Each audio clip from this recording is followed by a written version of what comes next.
Our survey, the findings from our survey for the month of August, the supply managers in 9 states stretching from North Dakota, Minnesota to Oklahoma and Arkansas in the South, the index dropped for the 4th time in the past 5 months, and the overall reading is approaching growth neutral, just ever so slightly above growth neutral. So what our survey is pointing to is an economy that is slowing down fairly significantly, but we're still got positive growth in the months ahead. Now that could change with next month's survey, but one of the real factors in this month's survey, Cindy, was the job number dropped below growth neutral. So businesses in the area indicated that they had cut back on hiring and their employment was down. So we're going to see the employment report, which comes out this Friday. I don't think that's going to be a very positive employment report for the 50 states. So looking for that and looking for the ISM national number, which I think is probably going to drop below growth neutral.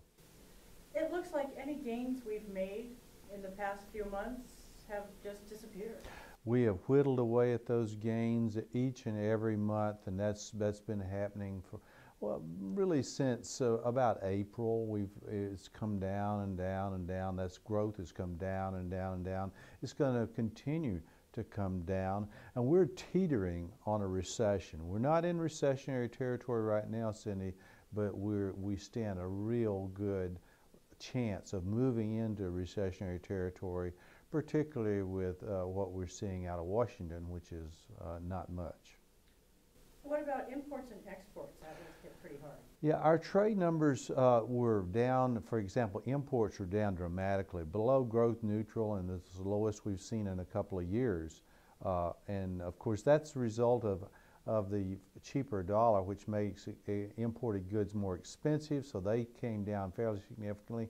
But also the slowdown in the U.S. economy. When your income is down, when the growth is down, you tend to buy less from abroad, and that's what we're seeing from businesses in our survey. On the other side, exports, new export orders were up for the month, and of course, again, that's because of, to some degree, because of a global economy that's better than the U.S. economy, but it's also the result of a cheap dollar, which makes U.S. goods more competitively priced abroad. So that was part of it as well. So it was a mixed picture on the trade front, but looking ahead for the U.S., we're likely to see the trade deficit coming down, and that's what we normally see in an economy that's trending downward, is a trade deficit that gets smaller because of the reduction in imports. What about the confidence index? Boy, Cindy, the confidence index looking ahead 6 months. We asked supply managers about the looking ahead 6 months, and they're very negative. We haven't seen these confidence numbers since the recession back in 2008, 7, and 8. These confidence numbers are consistent with that recession, which is not good, of course. And a lot of it is just the lack of any direction coming out of Washington, but it's also a result of higher energy prices. Energy prices remain elevated. And of course, the housing sector continues to bump along the bottom. And in some areas, of course, we've got drought conditions in Kansas and Oklahoma, which is affecting some of the businesses that we survey. So all in all, it was not a good survey for the month of August. And I think unless we see some real changes, the September numbers I expect to likewise be not very good. In fact, if we continue this trend, it's going to be in negative territory, meaning below growth neutral for the month of September, and those results will be released on October the 3rd. What about natural disasters? You mentioned drought. I mean, this summer, this area and other parts of the country, but this area especially has been hit hard. Oh, absolutely. We've had floods in certain parts. We've had droughts in other parts of the region. Of course, what that's done is cut off some of the transportation arteries. For example, I-29, Interstate 29 is closed in parts of the region. That's slowing down growth. That's putting a pinch on some of the businesses that we survey.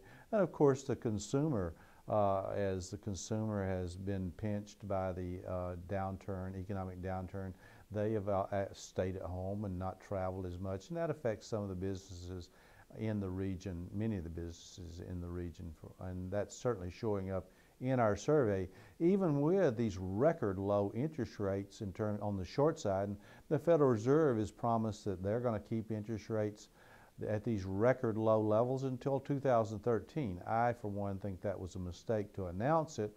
I think you need to give yourself more flexibility than that, and they will exercise that flexibility. For example, if this economy turns around very quickly in 2012, then interest rates will turn around very quickly. So I think it's not only is it misleading to say you're going to hold them down to 2013, it certainly tells everyone that the economy, from the Fed's point, the Federal Reserve's point of view, is not good. And of course, that doesn't help the economy. It's sort of this negative feedback mechanism, and we're seeing that from the Federal Reserve, and we're seeing it from Congress, we're seeing it from the administration, and you're seeing it from economists. To summarize the report, would it be fair to say that the region is limping along? The region is limping along. That's a very good term, Cindy, and the nation is not even doing that. In other words, this part of the country is limping. I would say the rest of the nation is stumbling, and for that matter, backtracking, and we're probably going to see those numbers come out in the days and weeks ahead for the national economy, much weaker than our regional economy.